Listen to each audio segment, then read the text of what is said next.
जंगल का खोया हुआ राजा। बहुत समय पहले एक विशाल और हरा भरा जंगल था। उस जंगल में हर तरह के जानवर रहते थे। हाथी, हिरण, बंदर, खरगोश, लोमड़ी और कई तरह के पक्षी। उस पूरे जंगल का राजा एक शक्तिशाली शेर था जिसका नाम सूर्यवीर था। सूर्यवीर सिर्फ ताकतवर ही नहीं बल्कि बहुत समझदार और दयालु भी था। वो जंगल के सभी जानवरों की रक्षा करता था। अगर किसी जानवर को परेशानी होती तो वो सीधे राजा सूर्यवीर के पास जाता और राजा उसकी मदद करता।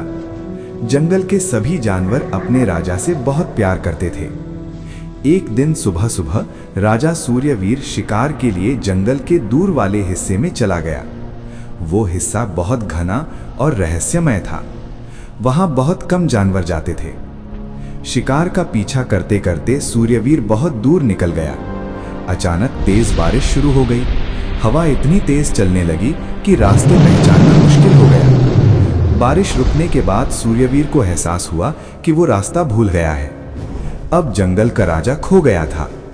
इधर पूरे जंगल में हलचल मच गई। शाम हो गई लेकिन राजा वापस नहीं आया। हाथी बोला, हमारे राजा के बिना जंगल सुरक्षित नहीं है। बंदर पेड़ों पर चढ़कर हर दिशा में देखने लगा। तोता आसमान में उड़कर खबर लाने की कोशिश करने लगा।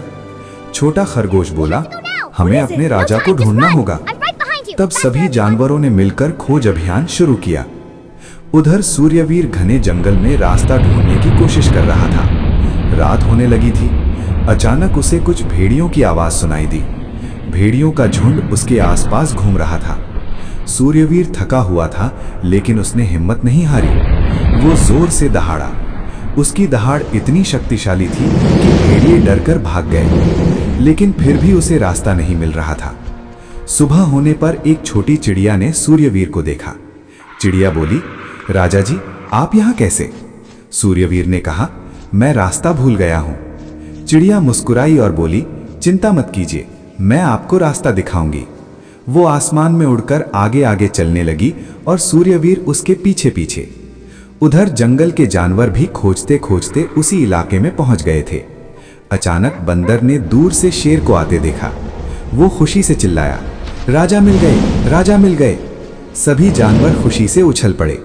जब सूर्यवीर वापस जंगल पहुंचा तो सभी जानवरों ने उसका स्वागत किया। हाथी ने कहा, राजा जी, हमने आपको बहुत याद किया। सूर्यवीर मुस्कुराया और बोला, आज मुझे समझ आया कि असली ताकत अकेले में नहीं बल्कि मिलजुल कर रहने में है।